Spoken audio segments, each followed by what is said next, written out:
लोकसभा चुनाव में एक दूसरे के उम्मीदवारों के लिए प्रचार करने वाली आम आदमी पार्टी और कांग्रेस के बीच दिल्ली विधानसभा चुनाव से ठीक पहले टकराव तेज हो गया है। दोनों पार्टियों के मतभेदों की वजह से विपक्षी दलों के गठबंधन इंडिया की एकता भी खतरे में पड़ गई है, क्योंकि आम आदमी पार्टी ने कहा कि वह गठबंधन में शामिल दलों से कांग्रेस को निकालने के लिए कहेगी। आम आदमी पार्टी ने कहा कि अगर कांग्रेस ने अपने नेता अजय माकन के खिलाफ कोई कार्रवाई नहीं की तो वह इंडिया गठबंधन में शामिल पार्टियों से कहेगी कि वह कांग्रेस को इससे अलग कर दे। लेकिन अब सवाल यह उठता है कि कांग्रेस और आम आदमी पार्टी के बीच इस तू मैमे से विपक्षी एकता तो चरमरा नहीं जाएगी। क्या दोनों पार्टियों के इस रवैये से इंडिया गठबंधन के वोटर खुद को तो छला हुआ नहीं महसूस करेंगे? इस पर बीबीसी हिंदी ने कुछ राजनीतिक विश्लेषकों से इन सवालों का जवाब जानने की कोशिश की है। अब ये जानते हैं कि आम आदमी पार्टी ने कांग्रेस के खिलाफ मोर्चा क्यों खोला। तो आपको बता दें कि दिल्ली में कांग्रेस के प्रमुख नेताओं में से एक अजय माकन ने एक प्रेस कॉन्फ्रेंस में केजरीवाल को फर्जीवाल करार दिया था। उन्होंने आम आदमी पार्टी और बीजेपी को कटघरे में खड़ा करते हुए 12 सूत्रीय श्वेत पत्र जारी किया था और कहा था कि केजरीवाल उन स्कीमों के जरिए लोगों को धोखा दे रहे हैं और गुमराह कर रहे हैं जिनका कोई अस्तित्व नहीं है। इसके बाद से दिल्ली की मुख्यमंत्री आतिशी और आम आदमी पार्टी के राज्यसभा सांसद संजय सिंह कांग्रेस पर हमलावर हो गए। दोनों ने एक प्रेस कॉन्फ्रेंस करके कांग्रेस पर अगले साल फरवरी में होने वाले दिल्ली विधानसभा चुनाव में बीजेपी की मदद करने का आरोप लगाया।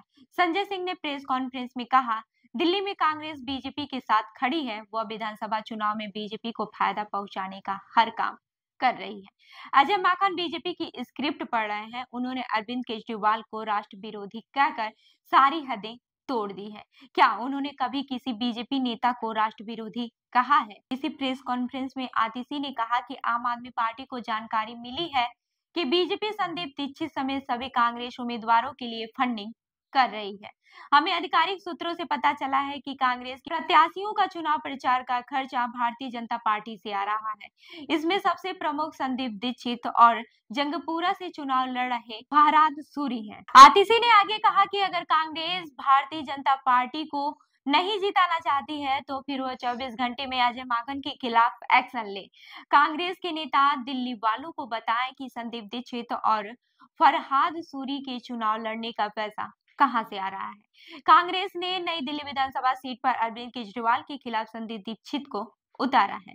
उधर कांग्रेस नेता संदीप दीक्षित ने दिल्ली के उपराज्यपाल बीके सक्सेना के पास मुख्यमंत्री आतिशी, पूर्व मुख्यमंत्री अरविंद केजरीवाल और आप कार्यकर्ताओं के खिलाफ शिकायत दर्ज कराई है। इस शिकायत में आम आदमी पार्टी के कार्यकर्ताओं के ऊपर गलत तरीके से महिलाओं से जुड़े आंकड़े हासिल करने का आरोप लगाया गया है। संदीप दीक्षित ने कहा है कि आतिशी जी और अरविंद केजरीवाल ने घोषणा की है कि हम दिल्ली में एक मुख्यमंत्री महिला सम्मान योजना चला रहे हैं। ये नहीं कहा कि चलाएंगे। उन्होंने कहा है, आपने कहा कि 1000 रुपए की स्कीम चल रही है और हम फॉर्म भरवा कर 2100 रुपए देंगे।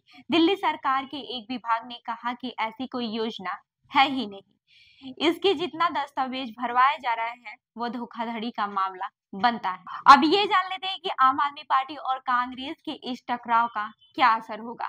दिल्ली में कांग्रेस और आम आदमी पार्टी के बीच इस टकराव के बाद से जो लोग बीजेपी के विरोध खेमे में थे उन्हें निराशा हाथ लगी है। लेकिन विश्लेषकों का कहना है कि कांग्रेस को इससे कोई फर्क नहीं पड़ता है।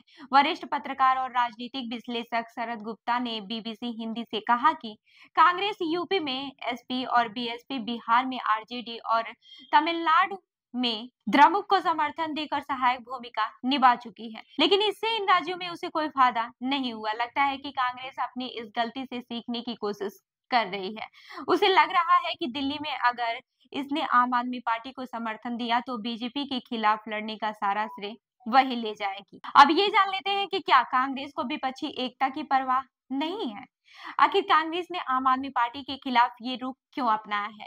क्यों राष्ट्रीय स्तर पर एक गठबंधन में शामिल पार्टियां एक दूसरे पर हमलावर हो रही हैं? इस सवाल के जवाब में वरिष्ठ पत्रकार और राजनीतिक विश्लेषक अदिति फडणवीस कहती है कि दिल्ली में लंबे समय से कांग्रेस का शासन चल रहा है, लिहाजा आम आदमी पार्टी को लग रहा है कि वह कभी भी पलटवार कर सकती है, इसलिए वो कांग्रेस पर हमलावर है।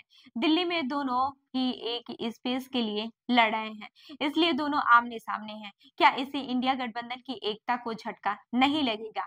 क्या इसे मिलाकर बीजेपी से लड़ने की विपक्षी दलों की रणनीति कमजोर नहीं हो? इस सवाल के जवाब में अदिति फडणवीस कहती है कि देखिए, इंडिया गठबंधन में शुरू से की लाइन ली गई है कि राष्ट्रीय स्तर पर अलायंस जरूरी नहीं कि राज्य स्तर पर भी अलायंस बन जाए। कई राज्यों में ऐसा हो चुका है, तो क्या इससे विपक्षी दलों के वोटरों में गलत संदेश नहीं जाएगा? इस पर अदिति फडणवीस कहती हैं कि अब माहौल पहले जैसा नहीं है।